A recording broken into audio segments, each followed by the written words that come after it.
ដើម្បីបន្ធូរបន្ថយចិត្តកុំឲ្យលិចលង់នៅក្នុងអំពើទុច្ចរិតផ្សេងៗគួរគិតពិចារណាដល់គ្រោះថ្នាក់ការវិនិច្ឆ័យអន្តរធានរបស់ពិភពលោកដែលຕົកជាផ្ទះសម្បែងជាគុហាឬក៏ជាអន្លង់របស់យើងដែលយើងត្រូវតែកើតត្រូវតែនៅអាស្រ័យកិច្ចទៅណាមិនកើតធម្មតាអ្នកនៅក្នុងផ្ទះដែលចាក់សោជាប់មមួនហើយប្រហែលធ្វេសមិននឹកគ្នាដល់គ្រោះថ្នាក់គិតតែដេកសប្បាយនៅក្នុងផ្ទះនោះបណ្ដោយសតិស្មារតីឲ្យវង្វេងភ្លេចចាក់កូនសោដល់វេលាភ្លើងឆេះផ្ទះស្រាប់តែភ័យរំថត់ញាប់ញ័ររត់ស្រែកអន្ទះអន្ទែងទូលຕົកសោកយ៉ាងមហិមាដរាបដល់ភ្លើងឆេះខ្ទេចខ្ទីប្រកាច់ស្លាប់នៅក្នុងគំនរភ្លើងនោះទៅមានឧបមាយ៉ាងណាមិញពួកសត្វនិកក្នុងលោកដែលងប់ស្លុតស្លុងគំនិតទៅក្នុងអំពើទុច្ចរិតផ្សេងមិនបាននឹកដល់គ្រោះថ្នាក់ប្រចាំជីវិតគិតតែសប្បាយហួសហេតុខុសលំនាំអ្នកប្រាជ្ញក៏ដូច្នោះដែរធម្មតាអ្នកប្រាជ្ញអ្នកមានគំនិតប្រព្រឹត្តទៅមុខនៃជីវិតតែងតែរិះរកឧបាយដើម្បីជៀសវាងគ្រោះថ្នាក់ប្រចាំជីវិតទុកជាមុនជាដរាបមិនបណ្ដោយឲ្យជីវិតលឿនទៅប៉ះទង្គិចពៀនឹងគំនរគ្រោះថ្នាក់នោះឡើយឧបាយដែលនឹងជៀសវាងគ្រោះថ្នាក់នោះមានតែមួយទេគឺអំពើសុចរិតអំពើសុចរិតកាយគឺមិនបៀតបៀនជីវិតរបស់ខ្លួននិងសត្វដទៃមិនលួចប្លន់បុត្រធីតាភរិយាស្វាមីនិងទ្រព្យសម្បត្តិរបស់ជនដទៃនិងមិនផឹកទឹកស្វឹងជាដើមអំពើសុចរិតដោយវិចារគឺមិននិយាយភូតភរកុហកញុះញង់បំបែកបំបាក់ចុចដោតធ្វើឲ្យគេវិនិច្ឆ័យនោះជាដើមអំពើសុចរិតចិត្តគឺមិនគំនុំគុំគួនព្យាបាទអ្នកដទៃនិងមិនរំពឹងកោសរស់ជំទាស់នឹងសភាវៈពិតចេះជឿកម្មនិងផលរបស់កម្មជាដើមបើបុគ្គលណាមានសុចរិតយ៉ាងនេះហើយបុគ្គលនោះជាបណ្ឌិតមានគំនិតល្អមិនបណ្ដោយឲ្យជីវិតលឿនទៅប៉ះទង្គិចប៉ះពៀនឹងគំនរគ្រោះថ្នាក់នោះឡើយឯគ្រោះថ្នាក់នោះដោយសង្ខេបមានពីរយ៉ាងគឺទី1គ្រោះថ្នាក់មិនប្រចាំកាលទី2គ្រោះថ្នាក់ប្រចាំកាលទី1គ្រោះថ្នាក់មិនប្រចាំកាលនោះបានដល់គ្រោះថ្នាក់របស់សត្វដូចជាក្នុងបច្ចុប្បន្នកាលនេះក្នុងប្រទេសមួយតំបន់មួយជាមួយគ្នាសត្វខ្លះមានគ្រោះថ្នាក់ខ្លះបានសុខចម្រើនជួនកាលថ្ងៃខែឆ្នាំនេះសត្វនោះមានគ្រោះថ្នាក់ថ្ងៃខែឆ្នាំនោះសត្វនោះមានគ្រោះថ្នាក់គ្រោះថ្នាក់ប្រចាំកាលនោះបានដល់គ្រោះថ្នាក់ប្រចាំអាយុផែនដីយូរអង្វែងណាស់ទើបមានម្ដងគ្រោះថ្នាក់នេះធំក្រៃលែងដែលពាក្យចាស់ទុំតែនិយាយថាកើតអន្តរធានភ្លើងឆេះទឹកឆេះដីភ្លើងបល័យកាប់ក្នុងពេលភ្លើងប្រឡ័យកាប់នោះពួកសត្វនិកដែលនៅលើផែនដីទាំងប៉ុន្មាននឹងនៅក្នុងស្ថានសួគ៌ទទួលគ្នាត្រឹមសន្តិវិសព្រំត្រូវទទួលគ្រោះថ្នាក់ទាំងអស់ចំពោះសត្វណាដែលធ្វេសប្រហែសមិនអើពើនឹងអំពើសុចរិតធម៌ព្រោះក្នុងពេលនោះធម្មតាកុសលកម្មនិងសង្ខារត្រូវតែបែងចែកសត្វគឺសត្វណាដែលលមុខប្រព្រឹត្តអំពើទុច្ចរិតសត្វនោះត្រូវទៅជួបជុំកើតនៅក្នុងពេលទីនោះសត្វណាដែលប្រព្រឹត្តសុចរិតធម៌ដ៏ហ្មត់ចត់ល្អសត្វនោះត្រូវទៅកើតនៅកន្លែងសុខក្សេមក្សាន្តមានទៅកើតនៅក្នុងសន្តិវិសព្រំជាដើមមិនបានទៅច្បុកច្បល់ជាមួយនឹងពួកអ្នកប្រព្រឹត្តទុច្ចរិតនោះឡើយដូច្នោះហើយហៅថាគ្រោះថ្នាក់ប្រចាំកាលគ្រោះថ្នាក់នេះកាន់តែលឿនចិត្តមកដល់ហើយព្រោះតែផែនដីដែលយើងនៅអាស្រ័យសពថ្ងៃនេះមានឈ្មោះតាមអាយុហៅថាផតកັບមានព្រះពុទ្ធ5ព្រះអង្គត្រូវឧបដិកកើតឡើងក្នុងរយៈកាលអាយុផែនដីនោះឥឡូវបរិណិព្វានផុត4ព្រះអង្គទៅហើយគឺព្រះកុកសន្ធោកោនិកមនោព្រះកស្សបោម សាមណៈគោតមនៅសល់តែព្រះអរិយមេត្រីមួយព្រះអង្គទៀតទេត្រូវភ្លើងប្រឡ័យកាប់នោះទៅហើយពាក្យថាកាប់នឹងរឿងភ្លើងប្រឡ័យកាប់នោះនឹងមានសម្ដែងដូចតទៅនេះកាលដែលតាំងនៅយូរអង្វែងហៅថាកាប់ជាឈ្មោះអាយុផែនដីឬក៏ជាឈ្មោះអាយុឱកាសលោកដែលហៅថាឱកាសលោកនោះក្នុងគម្ពីរវិសុទ្ធមគ្គបានប្រាប់ថាបានដល់ទីលំនៅរបស់សត្វនិកដែលមានសេចក្តីវិនិច្ឆ័យជាធម្មតាក្នុងឱកាសលោកនោះមានចក្រវាឡជាច្រើនចក្រវាឡយើងនេះមានបណ្ដោយនឹងទទឹងប្រវែង 1,23450 យោជន៍បរិមណ្ឌលសំណុំមូលជុំវិញ 3,910,350 យោជន៍កម្រាស់ផែនដីក្នុងចក្រវាឡយើងនេះចំនួន 240,000 យោជន៍ទឹកដែលទ្រផែនដីកម្រាស់ 480,000 យោជន៍មានភ្នំធំឈ្មោះសុនេរុចាក់រឹសលិចទៅក្នុងមហាសមុទ្រឯចំណែកជម្រៅនោះគឺមាន 84,000 យោជន៍ខ្ពស់ឡើងលើ 84,000 យោជន៍បន្ទាប់អំពីភ្នំសុនេរុនោះមានភ្នំសតបរិមណ្ឌល 7 ជាន់ទៀតទី1ភ្នំគន្ធធមានកម្ពស់ 24,000 យោជន៍ទី2ភ្នំអ៊ីសិនធមានកម្ពស់ 21,000 យោជន៍ទី3ភ្នំករវឹកមានកម្ពស់ 1,500 យោជន៍ទី4ភ្នំសុទស្សនៈមានកម្ពស់ 5,250 យោជន៍ទី5មានភ្នំនេមិន្ថមានកម្ពស់ដល់ទៅ 2,625 យោជន៍ទី6មានភ្នំវន្តកៈមានកម្ពស់ដល់ទៅ 1,312 យោជន៍កន្លះទី7មានភ្នំអសកាន់មានកម្ពស់ដល់ទៅ 656 យោជន៍ពាក់កណ្ដាលកន្លះ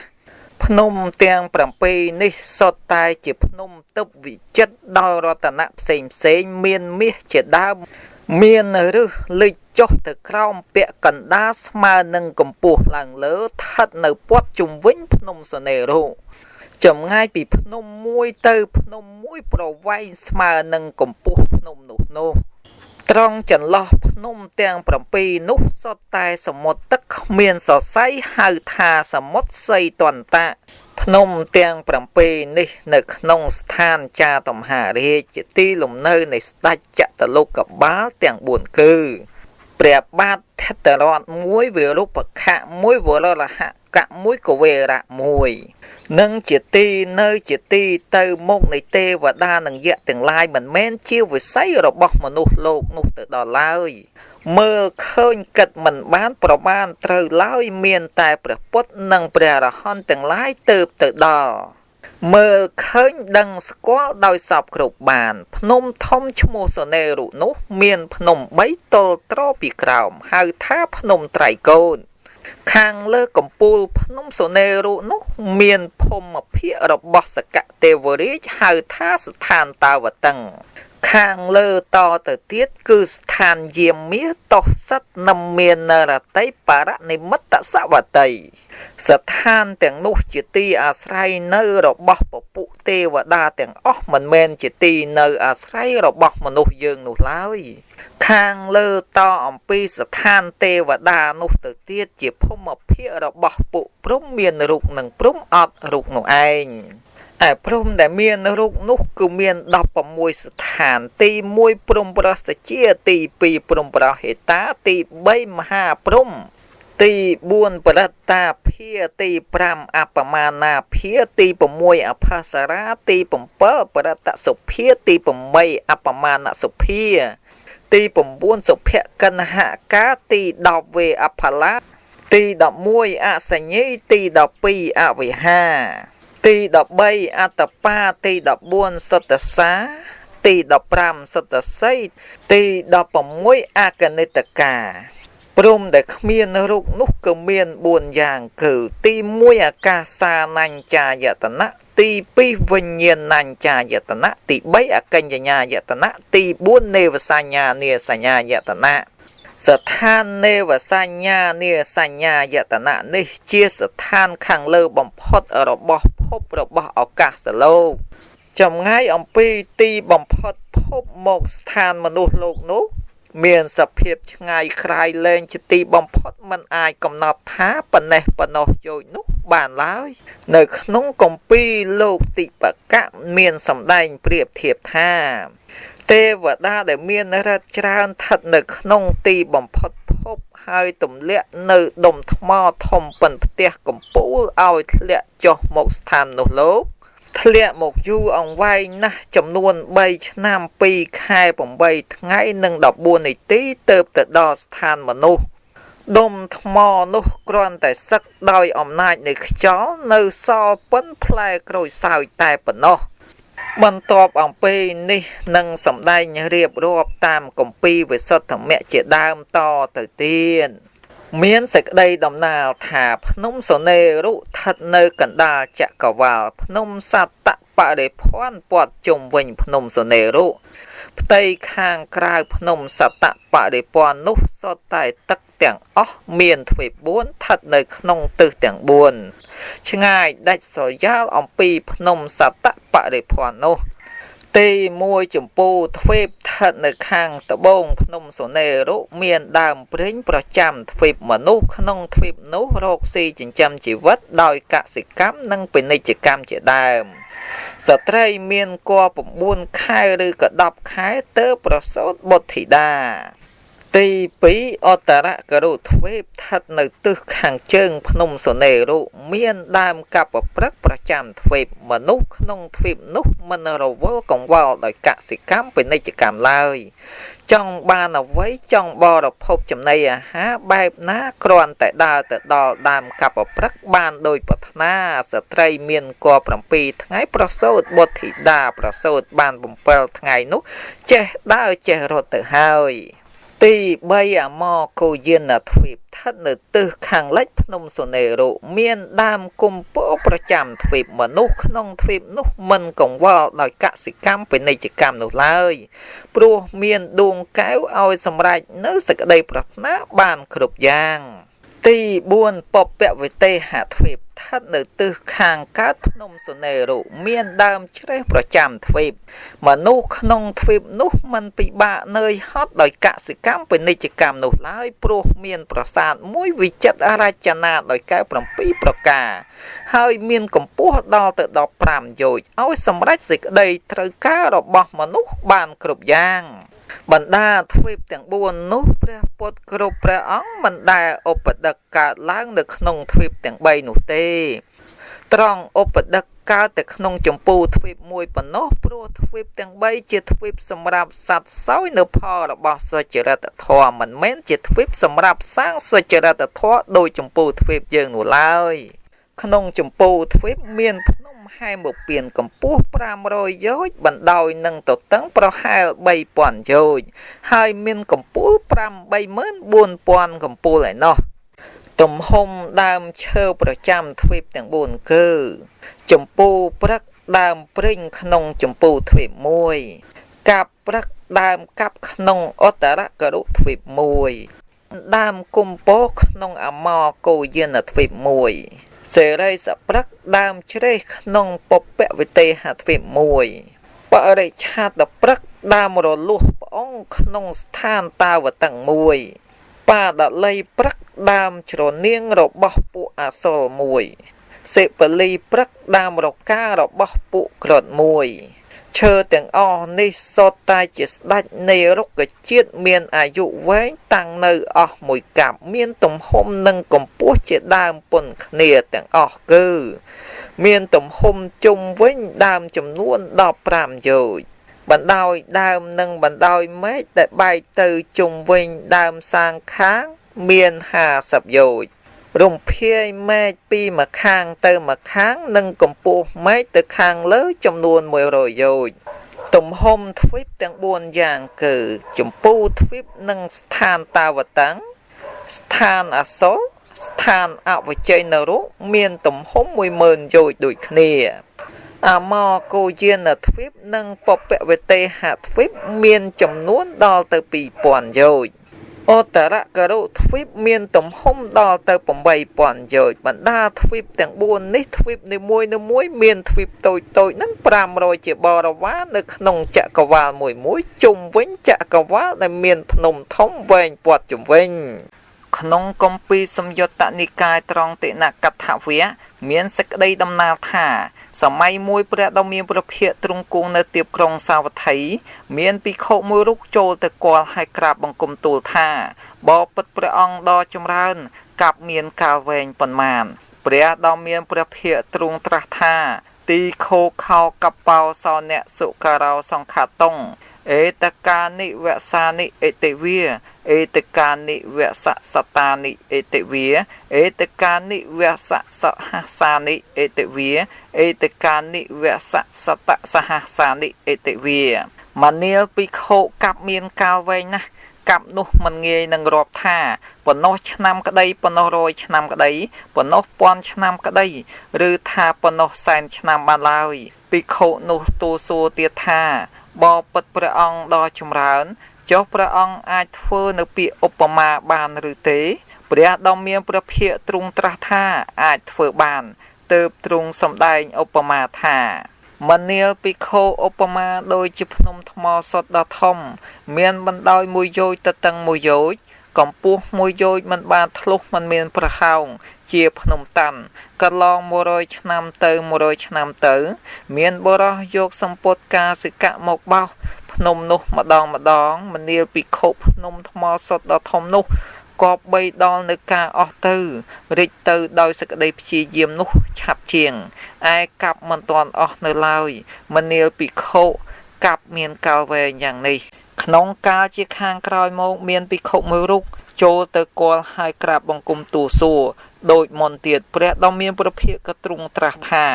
មនាលភិក្ខុឧបមាដូចជានគរដែលព័ទ្ធដោយកំពែងមានបណ្ដោយ1យោជន៍ទៅតឹង1យោជន៍កម្ពស់1យោជន៍ពេញទៅដោយគ្រាប់ស្ពៃជានគរគេបិទភ្ជាប់ដោយដុំដីស្អិតកន្លង100ឆ្នាំទៅ100ឆ្នាំទៅមានបុរសរើសយកគ្រាប់ស្ពៃមួយគ្រាប់អំពីនគរនោះ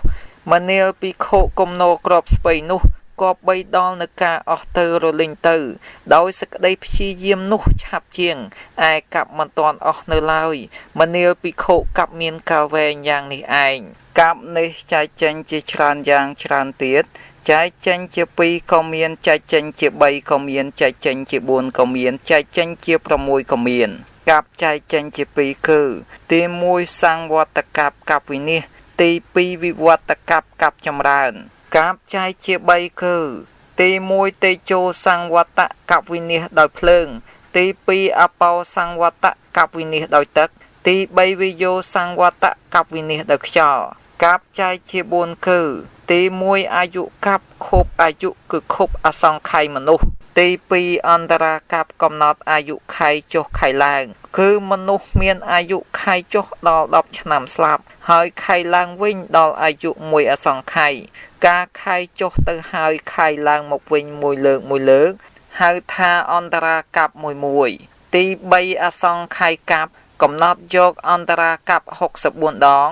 ហៅថាអសង្ខ័យកាប់1ទី4មហាកាប់កំណត់យកអសង្ខ័យកាប់4ដងទើបហៅថាមហាកាប់1កាប់ចែកជា4ទៀតគឺទី1សង្វត្តកាប់កតាំងពីពេលដែលកាប់វិនិច្ឆ័យទៅទល់នឹងកាប់អស់រលីងទី2សង្វត្តថាយកាប់កតាំងពីពេលដែលកាប់វិនិច្ឆ័យអស់រលីងទៅទល់នឹងពេលដែលកើតឡើងទៀតទី3វិវត្តកាប់កតាំងពីពេលដែលកាប់កើតឡើងទៅទល់នឹងពេលដែលព្រះអាទិត្យព្រះច័ន្ទកើតមានទី4វិវត្តថាយកាប់កតាំងពីពេលដែលព្រះអាទិត្យព្រះច័ន្ទកើតមានទៅទល់នឹងពេលដែលកាប់វិនិច្ឆ័យទៅវិញកាប់ចែកចេញជា6យ៉ាងគឺទី1សារកាប់កាប់ដែលមានព្រះពុទ្ធត្រាស់តែមួយព្រះអង្គទី2មន្តកាប់កាប់ដែលមានព្រះពុទ្ធត្រាស់2ព្រះអង្គទី3វរៈកាប់កាប់ដែលមានព្រះពុទ្ធត្រាស់3ព្រះអង្គទី4សារៈមន្តកាប់កាប់ដែលមានព្រះពុទ្ធត្រាស់4ព្រះអង្គទី5ផតកាប់កាប់ដែលមានព្រះពុទ្ធត្រាស់5ព្រះអង្គទី6សញ្ញកាប់កាប់ដែលគ្មានព្រះពុទ្ធត្រាស់អធិប្បាយអំពីកាប់វិនិច្ឆ័យនិងកាប់ចម្រើនដូចតទៅកាប់ដែលវិនិច្ឆ័យទៅវិញដោយហេតុ3យ៉ាងគឺ Tê môi về nè đời plương che cao bà lô cả thiết rước của chạ có vào tên mùi xanh cáo miền à dụ krục mùi cạp hói. Trời plương che công tích lô cả thiết tên nụ môn đai nâng plương che nụ miền plương liệt thôm cho nông lô thiết tên mùi xanh cao. Mà nụ tên lai nòm khnia trời o xa pruh. Bạn đọc bôi thân này chiết xem cao bà đọc là môm cô xì bàn hỏiPliêng có răng lên lệ chọc một tiết ở sen năm chỉ trơn Sát đại miền cam sra có srap môn sát đại miền cam ở krok ban từ các được nông prom lộc tiếng o Lô cao cần long dù tư tật để đọ nực nông tì nụ cổ rinh ở tư bụ sát tiếng lái miền trây nâng ẩn đặc chỉ đám có slap ở tư sát nở rụ cả đây tê rây chan cả đây mà nụ cả đây slap tư có ban từ các nực nông tì và lô không prăng chùm ran chiên nông tì nụ có ban từ các nực nông prom lộc tiếng óc nịa tư Thập bật môn đẹp lương nâng che chùm nôn chỉ mùi xanh nám miên tê và đa mùi óng cho mùa lục chùa há cho ổng bì tê và lục mốt. Klein phết chiêm mà nụ sli sổng bột cả hòm rùm xài sọ miên mốc thật tật chốt đời tập này chú tập này hãy có đó ta tam lấy mà nụ Prap tha nẹ tầng lai nơi mùi xanh nám tiết cặp nâng vĩnh nia lục nâng vĩnh nia tật sổng một nâng rình khá. Phan đây nâng phnom presone rụ tê và lộc prom lộc nâng vĩnh đi nè từng lai cho chồng ran mì ta phê và nè nâng khăm bầm ra mì đà bị đá đau sực đầy cổ rộp nông pê nốt mà nốt từng lai chia sập ở đó có ban snap bịa tê và đà nông hói có cao sực đây sòng vây tọ slot môn kê pro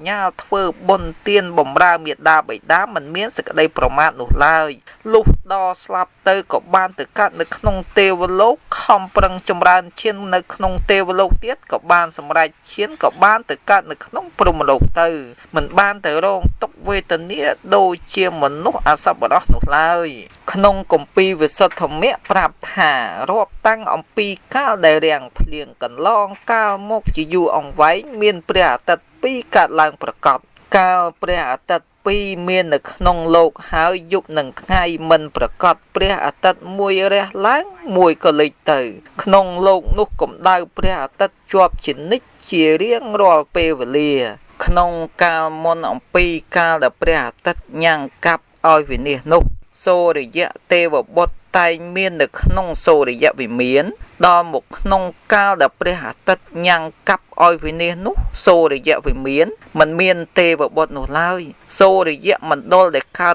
mấy miền cũng đau khla hàn á bộ bột nâng áp được nông à cá vì nè bạt ọ chia à cá pra chắc mình tờ cao ba prea tật pi cao mốc nông lục hói tật nông stăng tội nâng rinh kha ớt xó lúc cần long cao dù tới prea tật tì bấy con nâng cả làng tật nông stăng thông từng pram cổ rinh kha tiền lúc cao cần long dù tới prea tật tì bốn con nâng cả làng tật nông sra thông từng pram pi miền sra anao tập bạ chết đám cổ rinh kha tiền lúc cao cần long dù tới prea tật tì pram con nâng cả làng tật nông mà ha sở một cổ rinh kha tiết nông lục từng mùa miền tật mùi đầm nọ nụ lai lúc cần long cao dù tới prea tật tì bụng mùi con nâng cả làng chạ cả va tiếng mùi xanh cao miền xanh hối trò lôm lang miền chùa hô chênh ông pì phản đầy lúc cần long dù tới prea tật tì pram pi con nâng cả làng chạ cả va tiếng mùi xanh cao miền ẩm đạt lưng che sân thô sân thơ che rùm lê nông cầm buông mùi dối chỉ đam đò ráp đò nông sân nề rộ bẩn đau oi vì nia sạp xôn ở từ ẩm đạt lưng để che nút có che than cha tông hà rê chỉ ca che than tao và tăng than diêm mía than tổ sắt than năm miền ở tây sự than paramat tạ vật tới nâng che nơi than prom chuan khẳng crom từ tô nâng sự than à phá ra anh đạt phượng nô ba rồi bỏ đầy che nô mình toàn có mình toàn rồi lọt nụ lai che đồ đạp đó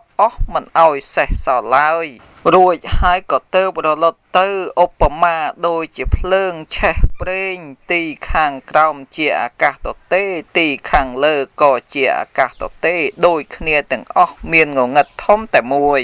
វិនាសដោយទឹកកាលបលោកធាតុឬក៏ចក្រវាលមានអាយុមួយកាប់ហើយក៏ត្រូវវិនាសទៅវិញកាលដែលវិនាសដោយទឹកនោះមានទំនងដូចគ្នានឹងវិនាសដោយភ្លើងដែរ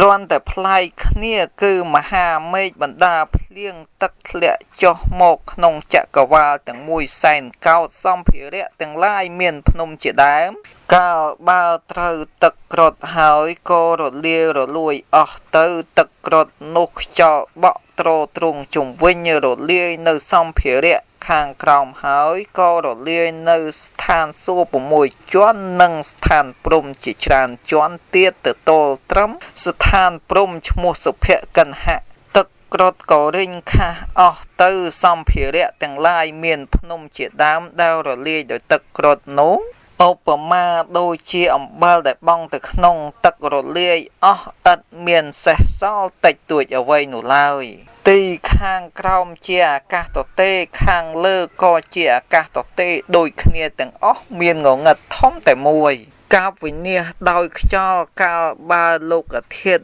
ឬក៏ចក្រវាលមានអាយុមួយកាប់ហើយត្រូវវិនាសទៅវិញកាលដែលវិនាសដោយខ្យល់នោះក៏មានទំនងដូចគ្នានឹងវិនាសដោយភ្លើងដែរគ្រាន់តែប្លែកគ្នាដូច្នេះគឺមហាមេឃញ៉ាំងខ្យល់ព្យុះធំឲ្យកើតឡើងបក់បំប៉ើងធូលីល្អិតល្អិតឲ្យហុយឡើងទៅកាន់អីដរអាកាសវិនាសបាត់អស់ទៅជាមុនទៅបក់បំប៉ើងនៅដីខ្សាច់គ្រោះតូចធំនឹងដុំថ្មដរាបដល់ដើមឈើនិងភ្នំឲ្យប៉ះទង្គិចគ្នាអណ្ដែតទៅអីដរអាកាសវិនាសអស់ឥតសល់កំតិចទៅបក់បំបែកនៅផែនដីក្នុងមួយសែនកោតចក្រវាលនិងស្ថានសួគ៌6ជាន់ដរាបទៅដល់ទល់ស្ថានព្រំឈ្មោះវេហបលាឲ្យល្អិតល្អន់ខ្ទេចខ្ទីអស់ឥតមានសល់ធូលីបន្តិចបន្តួចនោះឡើយទីខាងក្រោមជាអាកាសទទេខាងលើក៏ជាអាកាសទទេដូចគ្នាទាំងអស់មានងងឹតធំតែមួយខ្យល់ក៏វិនាសបាត់អស់ទៅទីខាងក្រោមក៏ជាអាកាសទទេខាងលើក៏ជាអាកាសទទេដូចគ្នាទាំងអស់មានសភាពងងឹតធំតែមួយកាបដែលវិនាសទៅវិញដោយអាការៈ3យ៉ាងដូចដែលបានរៀបរាប់មកយ៉ាងនេះឯងអាការៈទាំង3យ៉ាងនេះមិនមែនវិនាសផ្លាស់ប្ដូរគ្នាម្ដងម្នាក់គឺវិនាសយ៉ាងដូចនេះនេះឯងវិនាសដោយភ្លើង7ដងត្រូវវិនាសដោយទឹកម្ដងវិនាសដោយភ្លើងនិងទឹកតែយ៉ាងនេះចំនួន63ដងទើបវិនាសដោយខ្យល់ម្ដងនេះជាធម្មតានៃការវិនាសរបស់កាបក្នុងគម្ពីរវិសុទ្ធិមគ្គប្រាប់អំពីហេតុដែលបណ្ដាលឲ្យវិនាសថាកាលបើអកុសលមូលទាំងឡាយគឺរាគៈទោសៈមោហៈក្រាស់ឡើងហើយលោកតែងតែវិនាសដោយអាការៈយ៉ាងនេះឯងលោកនេះឯងកាលបើមានរាគៈក្រាស់ហើយត្រូវវិនាសដោយភ្លើងបើមានទោសៈក្រាស់ជាងត្រូវវិនាសដោយទឹកចំណែកខាងលោកអាចារ្យនិយាយថាកាលបើមានទោសៈក្រាស់ជាងត្រូវវិនាសដោយភ្លើង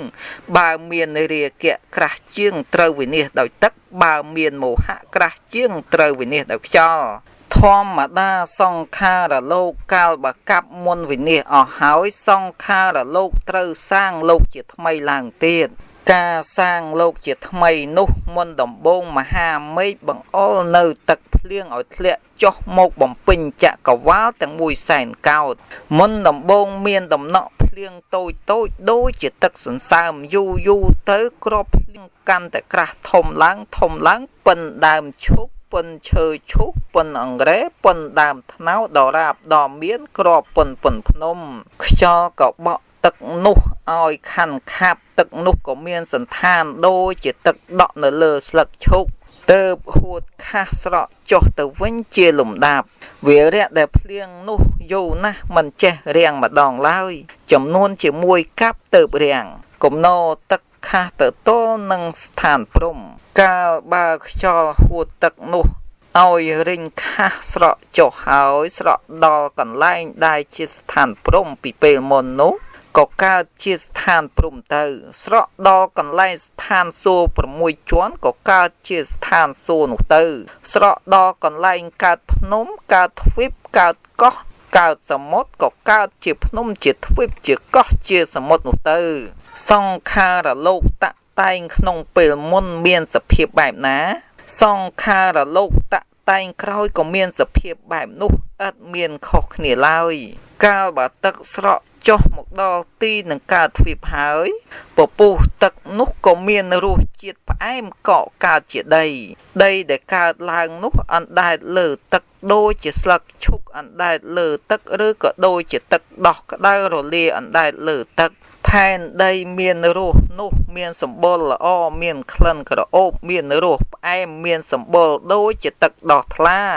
មានរសឆ្ងាញ់ពិសាដូចជាទឹកឃ្មុំដែលលាយដោយកូនឃ្មុំដូចជាបាយមធុបាយយ៉ាស់ដែលមានទឹកតិចវារៈដែលភ្លៀងនោះយូរណាស់មិនចេះរាំងម្ដងឡើយ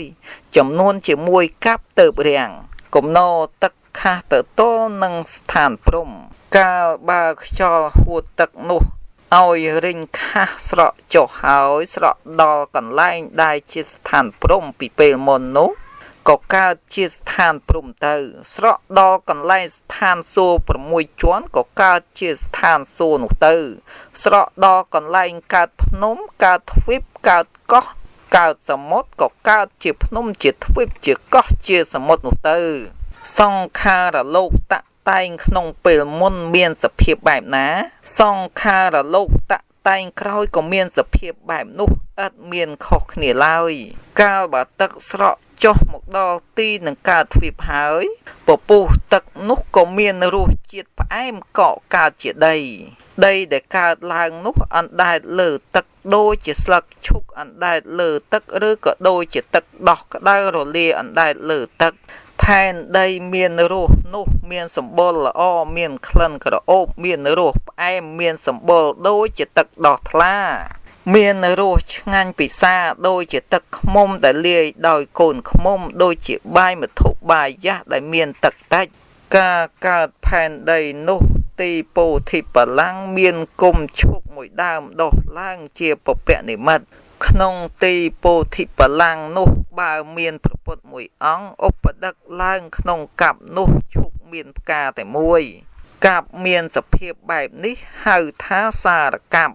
បើមានព្រះពុទ្ធពីរអង្គនឹងឧបដឹកឡើងក្នុងកាប់នោះឈុកនោះមានផ្កាពីរកាប់មានសភាពបែបនេះហៅថាមន្តកាប់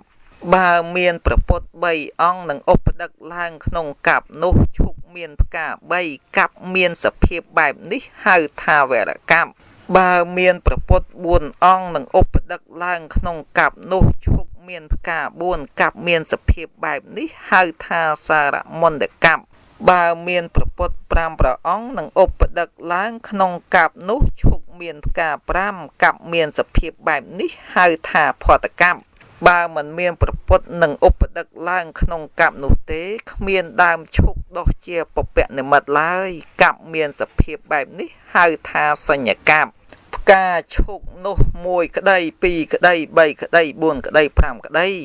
កើតឡើងជាប់គ្នាតែមួយនឹងដើមមួយដូចជាចង្កំផ្កាកណ្ណកាគ្រានោះឯងសត្វចុះមកអំពីព្រហ្មលោកជាច្រើនមានសត្វខ្លះជាអ្នកលេះលោះឃើញដីមានរសជាតិឆ្ងាញ់ក៏គិតថាយីអើនេះជាអ្វីក៏យកចង្អុលដៃឆ្កឹះយកដីមានរសនោះមកលិតលំមើលរសដីក៏ជ្រួជ្រាបទៅសពសាច់សរសៃទទួលនៅរសនោះសេចក្តីប្រាថ្នានៅរសក៏កើតឡើងដល់សត្វនោះមានសត្វដតីទៀតយកតម្រាប់តាមនាំគ្នាយកចង្អុលដៃឆ្កឹះយកដីដែលមានរសជាតិនោះមកលិតភ្លុកមើលរសដីក៏ជ្រួជ្រាបទៅក្នុងសរីរាង្គកាយរបស់សត្វនោះលំដាប់នោះសត្វទាំងឡាយក៏នាំគ្នាយកដីមានរសជាតិមកពូតធ្វើជាពំនូតសម្រាប់បរិភោគកាលបើសត្វទាំងនោះបរិភោគដីដែលមានរសជាតិឆ្ងាញ់ហើយពន្លឺដែលភ្លឺចេញអំពីកាយនៃសត្វទាំងឡាយនោះក៏សាបសូន្យបាត់ទៅឯភាពងងឹតក៏នឹងកើតឡើងសត្វទាំងនោះក៏ឃើញភាពងងឹតក៏ផិតភ័យខ្លាចតែគ្រប់គ្នា គ្រានោះសូរិយមណ្ឌលមានទទឹងនឹងបណ្ដោយ50យោជន៍ក៏កើតឡើងដើម្បីកម្ចាត់បងនៅភ័យនៃសត្វទាំងនោះសត្វទាំងនោះឃើញសូរិយមណ្ឌលហើយត្រេកអររីករាយក៏នាំគ្នាហៅសូរិយព្រះអាទិត្យធ្វើពន្លឺក្នុងវេលាថ្ងៃហើយក៏លិចបាត់ទៅសត្វទាំងនោះក៏កើតភ័យម្ដងទៀតនិយាយគ្នាថាយើងបានពន្លឺហើយពន្លឺនោះបាត់ទៅវិញយើងបានពន្លឺអ្វីទៀតណោគ្រានោះចន្ទមណ្ឌលមានទទឹងនឹងបណ្ដោយ49យោជន៍ក៏នឹងកើតឡើងសត្វទាំងនោះបានឃើញចន្ទមណ្ឌលហើយក៏ត្រេកអររីករាយហើយក៏នាំគ្នាហៅថាចន្ទៈដូច្នោះទៀតកាលបើព្រះអាទិត្យព្រះច័ន្ទកើតប្រកបហើយផ្កាយនៃខត្តរកក៏នឹងកើតឡើងវេលាថ្ងៃនឹងយប់ក៏នឹងកើតឡើងមួយខែនឹងកន្លះខែក៏នឹងកើតឡើងរដូវនឹងឆ្នាំក៏នឹងកើតឡើងភ្នំព្រះសុមេភ្នំហេមវ័នភ្នំចក្រវាលទ្វីបទាំង4និងសមុទ្រក៏នឹងកើតឡើងប្រកបក្នុងថ្ងៃពេញបរមីខែផល្គុនមិនមុនមិនក្រោយដូចជាមានប្រាប់បញ្ជាក់ក្នុងគម្ពីរវិសុទ្ធមគ្គត្រង់អភិញ្ញានិទេសនោះស្រាប់ទៅហើយកាលសត្វទាំងនោះបរិភោគដីមានរសយកដីជាចំណីអាហារហើយស្ថិតនៅអស់កាលជាយូរអង្វែងសេចក្តីរឹងពឹងក្នុងរាងកាយរបស់សត្វទាំងនោះក៏កើតឡើងពណ៌សម្បុរក៏ប្លែកគ្នាប្រកបឡើងដូចនេះឯងពួកសត្វដែលមានសម្បុរល្អមើងងាយពួកសត្វដែលមានសម្បុរអាក្រក់ថាពួកយើងមានសម្បុរល្អជាងសត្វពួកនេះយើងគ្រាន់បើប្រសើរជាងពួកសត្វនោះមានសម្បុរអាក្រក់អន់ជាងពួកយើងមិនត្រូវរាប់រកនឹងគួរសមនឹងពួកសត្វទាំងនោះឡើយកាលបើសត្វទាំងនោះមានសេចក្តីប្រកាន់ខ្លួននឹងការមើងងាយគ្នាជាឯកច្ឆន្ទហើយដីដែលមានរសជាតិឆ្ងាញ់ពិសានោះក៏សាបសូន្យអស់ទៅលុះដីមានរសជាតិវិនិច្ឆ័យអស់ហើយក្រម៉ផែនដីក៏នឹងកើតប្រកបឡើងក្រម៉ផែនដីនោះមានសន្តានដូចជាផ្សិតក្បាលពស់មានពណ៌ដូចជាសាបេសុតមានរសឆ្ងាញ់ពិសាដូចទឹកឃ្មុំលាយដោយកូនឃ្មុំគ្រានោះឯងសត្វទាំងនោះក៏នាំគ្នាបរិភោគក្រម៉ផែនដីយកក្រម៉ផែនដីជាចំណីអាហារស្ថិតនៅអស់កាលជាយូរអង្វែងទៅការសត្វទាំងនោះនាំគ្នាបរិភោគក្រម៉ផែនដីការរឹងពឹងក្នុងរាងកាយរបស់សត្វទាំងនោះ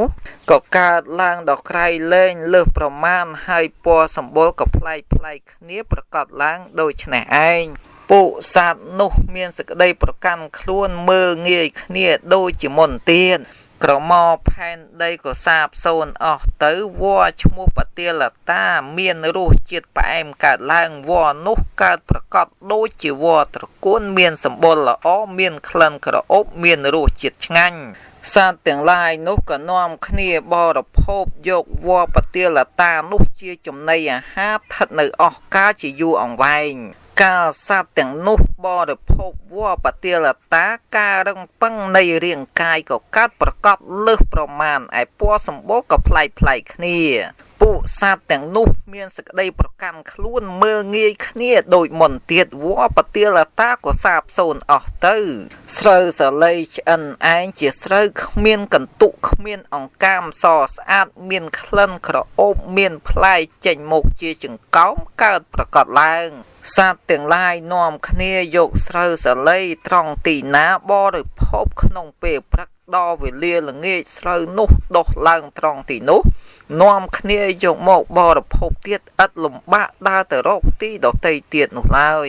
គ្រានោះសត្វទាំងឡាយក៏បរិភោគស្រូវសាលីឆ្អិនឯងយកស្រូវនោះជាចំណីអាហារស្ថិតនៅអស់កាលជាអង្វែងយូរទៅ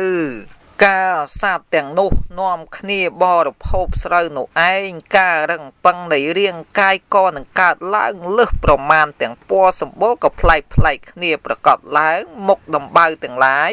ក៏បែកធ្លាយជាទ្វារតូចទ្វារធំសម្រាប់បញ្ចេញនៅម៉ូតលាមកមានភេទប្រុសភេទស្រីកើតប្រកបឡើងពួកស្រីសម្លឹងមើលពួកប្រុសពួកប្រុសសម្លឹងមើលពួកស្រីហួសវេលាដំរីក៏កើតឡើងសេចក្តីក្តៅក្រហល់ក្រហាយព្រោះតែដំរីក៏ប្រជុំចុះ ក្នុងកាយតាំងអំពីពេលនោះមកសត្វទាំងឡាយនាំគ្នាសែបមេថនធម្មព្រោះមានរាគៈជាបច្ច័យសម័យនោះពួកសត្វណាបានឃើញពួកសត្វដែលកំពុងសែបមេថនធម្មក៏យកអាចដីចោលទៅខ្លះយកផេះបោះទៅខ្លះទៀតជេរស្ដីបន្ទោសដល់សត្វដែលកំពុងសែបមេថនធម្មនោះកាលបើសត្វទាំងនោះដល់នៅភាពជាអ្នកសែបមេថនធម្មសុខហើយក៏នាំគ្នាផ្ដើមធ្វើខ្ទមផ្ទះបិទបាំងការសែបអសធម្មនោះ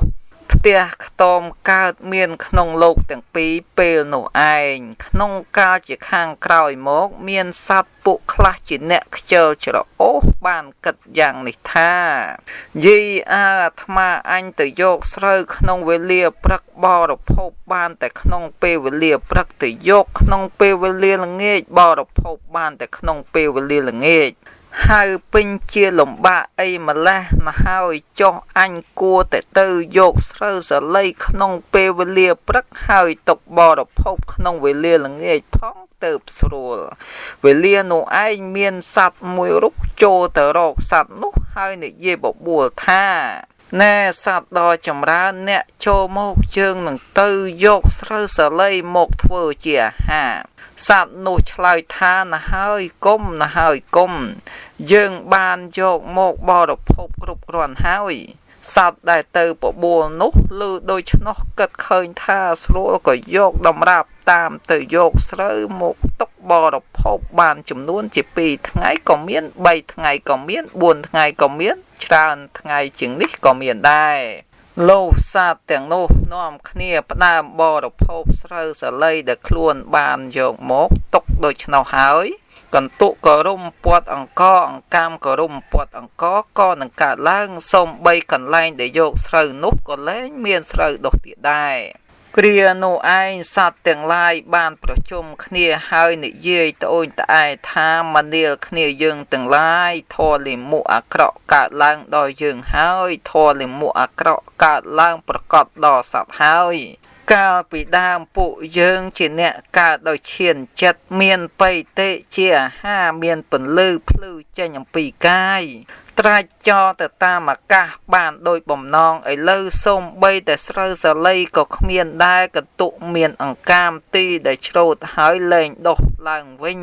បើដូច្នោះគួរតែយើងចែកស្រូវសាលីគ្នាចែកទីដីសម្រាប់ដាំស្រូវដល់គ្នានឹងគ្នា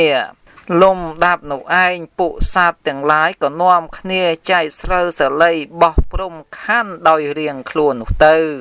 វេលានោះមានសត្វមួយរូបជាតិជាអ្នកលិមុខអាក្រក់បានលាក់សំចៃចំណែកស្រូវរបស់ខ្លួនលួចយកចំណែករបស់សត្វដទៃដែលគេមិនបានឲ្យមកបរិភោគសត្វទាំងឡាយក៏ចាប់សត្វនោះបានលុះចាប់បានហើយក៏ស្ដីបន្ទោសថាអោសត្វអើយឯងធ្វើអំពើអាក្រក់ណាស់មិនគួរឯងលាក់សំចៃចំណែកខ្លួនឯងទុកហើយលួចយកចំណែករបស់សត្វដទៃមកបរិភោគសោះឯងកុំធ្វើយ៉ាងនេះទៀតវេលាជាខាងក្រោយមកសត្វនោះលួចទៀតអស់វរៈ2 3 ដងសត្វទាំងឡាយក៏ចាប់បានសត្វនោះទៀតលុះចាប់បានហើយក៏ស្ដីបន្ទោសជាច្រើនសត្វខ្លះក៏ទះតប់នឹងដាច់ផ្លាស់វាយនឹងដំបងក្នុងពេលនោះឯងការលួចក៏កើតប្រកបឡើងការតេះដៀលក៏កើតប្រកបឡើងការនិយាយកុហកក៏កើតប្រកបឡើងអាញាក៏កើតប្រកបឡើងក្នុងលោកយេអើណោធលិមុទាំងឡាយកើតប្រកបដល់សត្វទាំងឡាយហើយព្រោះថាការលួចទ្រព្យគេក៏កើតឡើងការតេះដៀលក៏កើតប្រកបឡើងការនិយាយកុហកក៏កើតប្រកបឡើងការដាក់អាញាក៏កើតប្រកបឡើងបើដូច្នោះគួរតែយើងសន្មត់សត្វម្នាក់ឲ្យជាអ្នកបន្ទោសសត្វដែលគួរបន្ទោសតាមហេតុឲ្យតេះដៀលនៅសត្វដែលគួរតេះដៀលតាមហេតុឲ្យបណ្ដេញសត្វដែលគួរបណ្ដេញតាមហេតុឲ្យដល់ពួកយើងចំណែកខាងពួកយើងត្រូវជូនចំណែកស្រូវសាលីទាំងឡាយដល់សត្វនោះមនាវាសេធៈនិងភារធាជាបើសត្វនោះនាំគ្នាចូលទៅរកសត្វដែលជាអ្នកមានរូបល្អគួររមើលមើលគួរជ្រះថ្លាមានស័ក្តិធំគឺព្រះពោធិសត្វ លោចូលទៅដល់ហើយបាននិយាយដូចនេះថាបបិទ្ធសត្វដ៏ចម្រើនចូលអ្នកបន្ទោសសត្វដែលគួរបន្ទោសតាមហេតុចូលអ្នកតេះដៀលសត្វដែលគួរតេះដៀលតាមហេតុចូលអ្នកបណ្ដេញសត្វដែលគួរបណ្ដេញតាមហេតុចុះពួកយើងនឹងជូនចំណែកស្រូវសាលីទាំងឡាយដល់អ្នកព្រះពោធិសត្វបានទទួលពាក្យរបស់សត្វទាំងនោះថាស្រួលហើយតាំងពីពេលនោះមកគឺបន្ទោសសត្វដែលគួរបន្ទោសតេះដៀលសត្វដែលគួរតេះដៀលឬបណ្ដេញសត្វដែលគួរបណ្ដេញតាមហេតុពួកសត្វទាំងនោះក៏បានជូនចំណែកស្រូវសាលីដល់ព្រះពោធិសត្វគ្រប់គ្នាមហាជនក៏សន្មតព្រះពោធិសត្វនោះថាមហាសន្មតដូច្នេះឯងពាក្យថាមហាសន្មតកើតមានតាំងពីពេលនោះមកពួកសត្វខ្លះហៅព្រះពោធិសត្វនោះថាខត្តយៈដូច្នេះក៏មានព្រោះព្រះពោធិសត្វនោះជាអធិបតីនៃស្រែទាំងឡាយឈ្មោះខត្តយៈនោះសត្វជាអធិបតីនៃស្រែទាំងឡាយឬខ្សត្រមានតាំងពីពេលនោះមកពួកសត្វខ្លះហៅព្រះពោធិសត្វថារាជាព្រះពោធិសត្វនោះញ៉ាំងសត្វទាំងឡាយឲ្យពេញចិត្តដោយធម៌ពាក្យថារាជាមានតាំងពីពេលនោះមកការព្រះសម្មាសម្ពុទ្ធជាម្ចាស់នៃយើងគង់នៅក្នុងព្រៃក្បែរមាតុភូមិនគរនាដែនមគធៈសម័យនោះព្រះអង្គទ្រង់សម្ដែងប្រាប់ភិក្ខុទាំងឡាយថាមនាលភិក្ខុទាំងឡាយកាលពីពេលនាយមានព្រះរាជាមួយព្រះអង្គព្រះនាមតុលហនេមជាស្ដេចចក្រពត្តិព្រះអង្គជាធម្មរាជាជាឥសរៈលើផែនដីដែលមានមហាសមុទ្រទាំង4ជាទីបំផុតជាស្ដេចឈ្នះសង្គ្រាមទ្រង់មានជនបទដល់នៅសេចក្តីមាំមួនជាស្ថាពរទ្រង់បរិបូរដោយរតនៈ7ប្រការព្រះបាទតុលហនេមនោះទ្រង់ត្រួតត្រាគ្រប់គ្រងផែនដីដែលមានសាគរជាព្រំប្រទល់នេះដោយធម៌ដ៏ស្មើមិនបាច់ប្រើប្រាជ្ញាមិនបាច់ប្រើគ្រឿងស្រាវុធនោះឡើយលុះកាលកន្លងទៅហើយជាច្រើនរយច្រើនពាន់ឆ្នាំទើបព្រះបាទតុលហនេមទ្រង់ត្រាស់នឹងបរិសម្នាក់ថាបើអ្នកឯងឃើញចក្ររតចុតិឃ្លាតចទីក្នុងកាលណាអ្នកត្រូវប្រាប់ដល់យើងក្នុងកាលនោះលុះកាលកន្លងទៅជាច្រើនពាន់ច្រើនឆ្នាំបរិសនោះបានឃើញចក្ររតឃ្លាតចទីក៏ចូលទទួលដល់ព្រះបាទតុលហនេមគ្រានោះឯងព្រះបាទតុលហនេមទ្រង់ហៅព្រះរាជកុមារជាព្រះរាជបុត្រច្បងហើយទ្រង់ត្រាស់ដូចនេះថា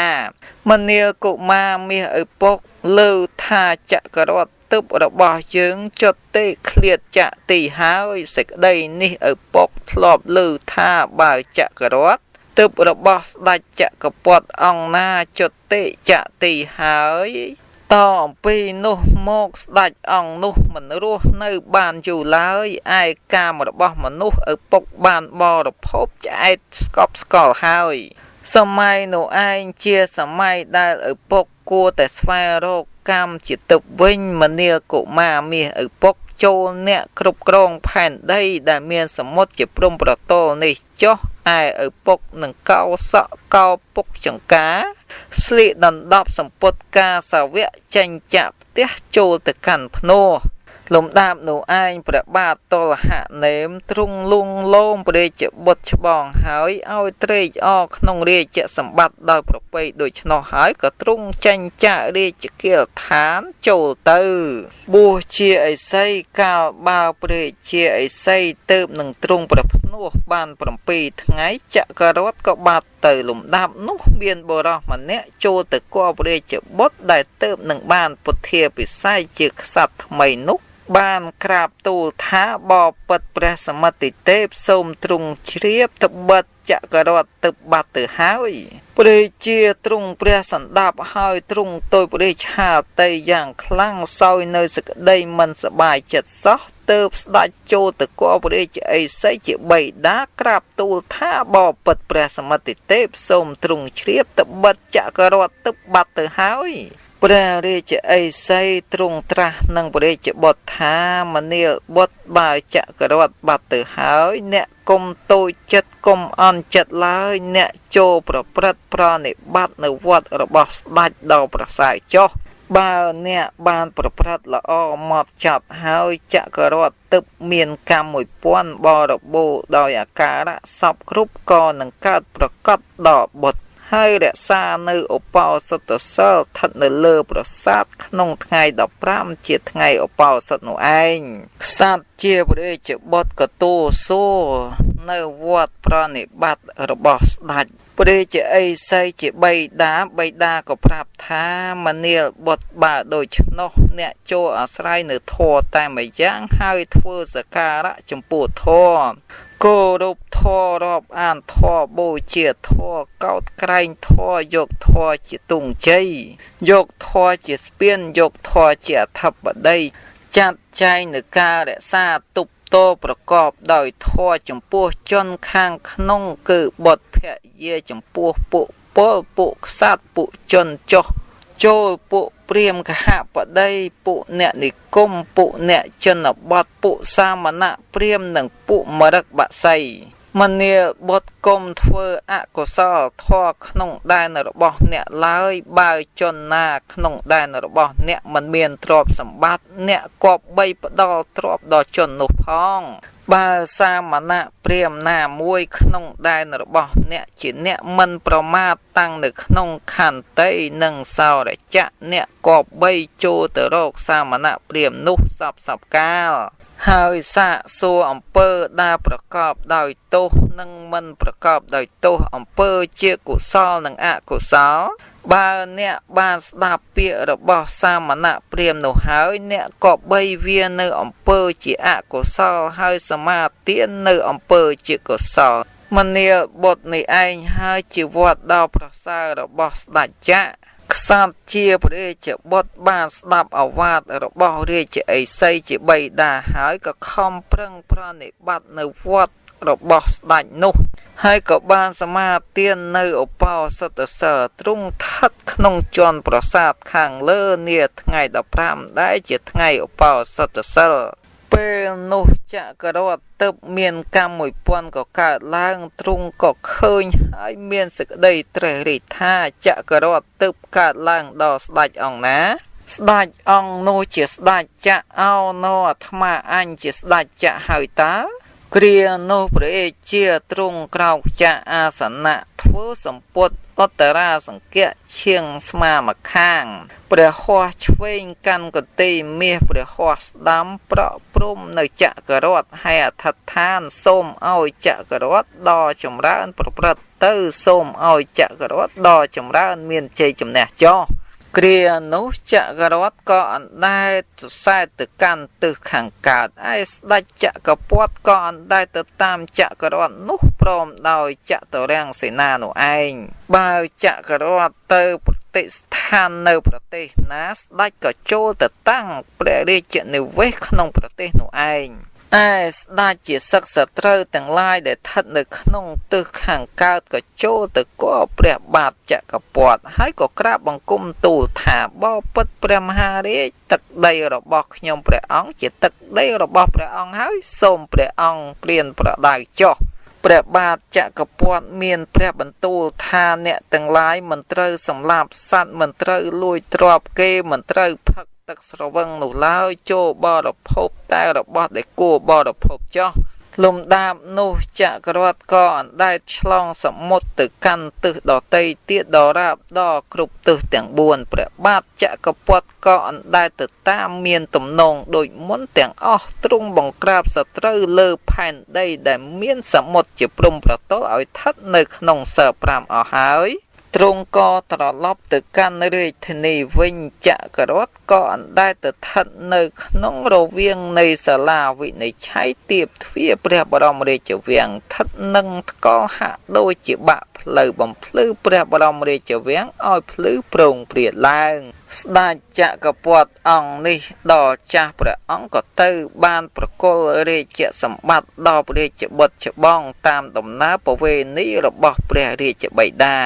ខ្សាត់ក្រោយមកចេះតែប្រណិប័តយ៉ាងនេះដរាបអស់6ដំណរស្ដេចដល់មកស្ដេចទី7មិនបានប្រណិប័តតាមប្រវេណីនោះឡើយចក្ររតក៏មិនកើតឡើងដល់ស្ដេចអង្គនោះទើបទ្រង់ព្រានប្រដៅប្រជាជនតាមយោបល់របស់ព្រះអង្គទឹកដីប្រជាជនក៏មិនបានសុខចម្រើនដោយកាលស្ដេចមុននោះឡើយគ្រានោះឯងពួកអាមាត្យមហាអាមាត្យពួកហោរាពួកម៉ោដំរីពួកអ្នករក្សាទ្វារនិងពួកអ្នកចិញ្ចឹមជីវិតដោយមុនក៏ប្រជុំគ្នាចូលទៅក្រាបទូលព្រះរាជាថាបពិតព្រះសមិទ្ធទេពួកអ្នកជនបទមិនចម្រើនស្មើនឹងព្រះរាជាជាន់ដើមតែប្រណិប័តនៅវត្តដ៏ប្រសើរនោះឡើយបពិតព្រះសមិទ្ធទេពួកខ្ញុំព្រះអង្គសុទ្ធតែជាអ្នកចេះចាំនៅកិច្ចប្រណិប័តរបស់ស្ដេចសូមព្រះអង្គសួរខ្ញុំព្រះអង្គចុះខ្ញុំព្រះអង្គនឹងព្យាករថ្វាយកាលនោះព្រះរាជាទ្រង់សួរនៅកិច្ចប្រណិប័តរបស់ស្ដេចឯពួកជនទាំងនោះក៏បានព្យាករថ្វាយចំណែកព្រះរាជាកាលបើបានស្ដាប់ដូច្នោះហើយក៏ទ្រង់ចាត់ចែងនៅការទប់តគ្រប់គ្រងប្រកបដោយធម៌វិញតែទ្រង់មិនបានព្រះរាជទានទ្រព្យដល់ពួកអ្នកកំសត់ទូលគតនោះឡើយកាលបើដូច្នោះហើយសក្តីទីតួក្រក៏មានច្រើនឡើងកាលបើសក្តីទីតួក្រកើតមានច្រើនហើយមានបុរសម្នាក់កាន់យកទ្រព្យរបស់អ្នកដទៃដែលហៅថាលួចពួករាជបុរសចាប់បុរសនោះបានក៏នាំយកទៅថ្វាយស្ដេចហើយក៏ទូលតាមដំណើររឿងឯចំណែកព្រះរាជានឹងក៏ទ្រង់ត្រាស់សួរបុរសនោះថាអ្នកឯងលួចទ្រព្យគេមែនឬក៏អត់ក្រាបបង្គំទូលខ្ញុំព្រះអង្គលួចមែនហេតុអ្វីបានជាលួចបានជាទូលព្រះបង្គំលួចព្រោះมันមានរបស់អ្វីនឹងចិញ្ចឹមជីវិតលំដាប់នោះព្រះរាជាទ្រង់ព្រះរាជទ្រព្យដល់បុរសនោះហើយក៏ទ្រង់ត្រាស់បង្គាប់ថាអ្នកចូលយកទ្រព្យទៅចិញ្ចឹមជីវិតខ្លួនឯងចិញ្ចឹមមាតាបិតាបុត្រភរិយាផងចូលធ្វើទក្ខណាទានចំពោះសាមណព្រាហ្មណ៍ទាំងឡាយផងបុរសនោះក៏ទទួលប្រណិប័តតាមព្រះរាជអង្គការជាខាងក្រោយមកពួកមនុស្សទាំងឡាយបានលើថាព្រះរាជាទ្រង់ព្រះរាជទានទ្រព្យដល់មនុស្សដែលលួចទ្រព្យដូច្នោះហើយក៏នាំគ្នាលួចទ្រព្យរបស់ជនដទៃកាន់តែច្រើនឡើងទៅអកុសលកម្មបត្តិក៏ចាប់កំណើតកើតឡើងទៀតក្នុងលោកតាំងពីកាលនោះមកលំដាប់នោះមានបុរសម្នាក់លួចទ្រព្យគេពុរាជបុរសចាប់បានក៏នាំយកទៅថ្វាយស្ដេចព្រះរាជាទ្រង់ត្រាស់សួរបុរសនោះក៏ក្រាបបង្គំទូលតាមដំណើរដោយបុរសមុនដែលលួចនោះឯងវេលានោះព្រះរាជាទ្រង់ព្រះតម្រិះថាបើអាត្មាអញនៅតែឲ្យទ្រព្យដល់អ្នកលួចទៀតដំណើរនេះមិនចេះចប់ទេអត្តនាទាននឹងរឹងរិតតែចម្រើនឡើងនៅក្នុងលោកបើដូច្នោះគួរតែអាត្មាអញផ្ចាញ់ផ្ចាល់កាត់ក្បាលអ្នកលួចនោះចេញព្រះរាជាក៏ត្រាស់បង្គាប់រាជបុរសថាណែព្រះស្ដែងអ្នកទាំងឡាយចូលចាប់ចងស្លាបសេកបុរសនេះឲ្យជាប់ហើយកោក្បាលឲ្យរលិញរលងទុងស្គរនាំបណ្ដាលសពច្រកលហករួចក៏នាំចេញទៅតាមទ្វារនគរខាងត្បូងហើយក៏កាត់ក្បាលវាចេញរាជបុរសបានធ្វើតាមព្រះរាជអាជ្ញាមនុស្សទាំងឡាយបានលើដំណឹងថាព្រះរាជាទ្រង់បង្គាប់ឲ្យកាត់ក្បាលជនអ្នកលួចទ្រព្យដូច្នោះហើយក៏នាំគ្នាធ្វើគ្រឿងស្ត្រាវុធដ៏មុតខ្លាហើយក៏នាំគ្នាប្លន់កាប់សម្លាប់អ្នកស្រុកខ្លះអ្នកនិគមខ្លះអ្នកនគរខ្លះអ្នកដើរផ្លូវខ្លះ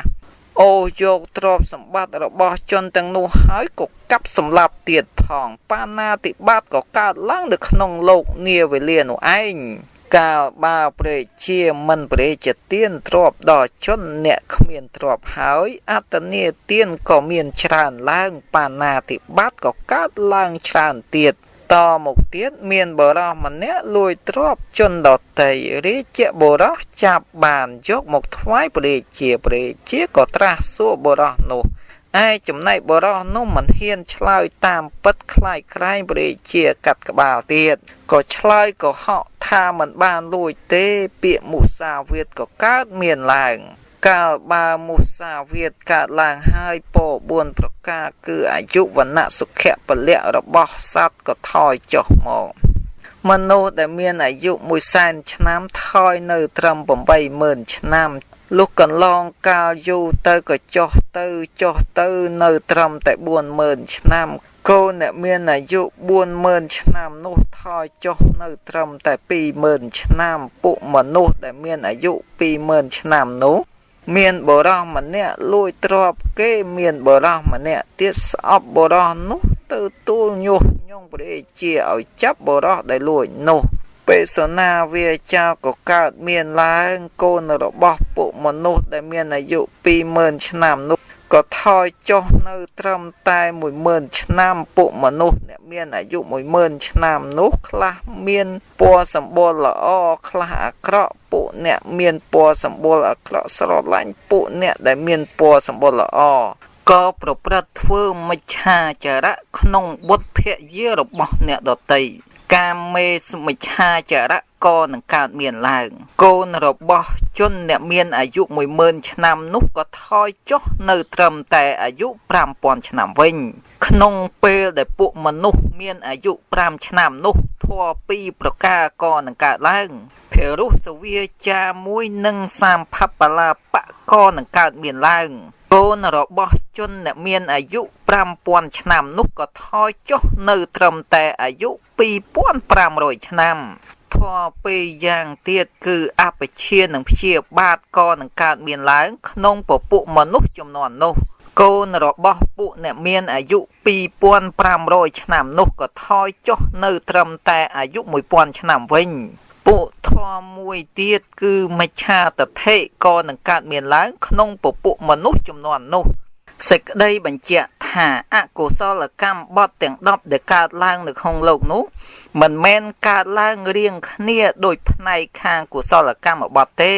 ទី1អតនីទានទី2បាណាតិបាតទី3មុសាវាទទី4បេសនាវាចាទី5កាមេសុមិច្ឆាចារៈទី6ភរុសវាចាទី7សម្ភបលាបៈទី8អបជាទី9ព្យាបាទទី10មិច្ឆាទិដ្ឋិ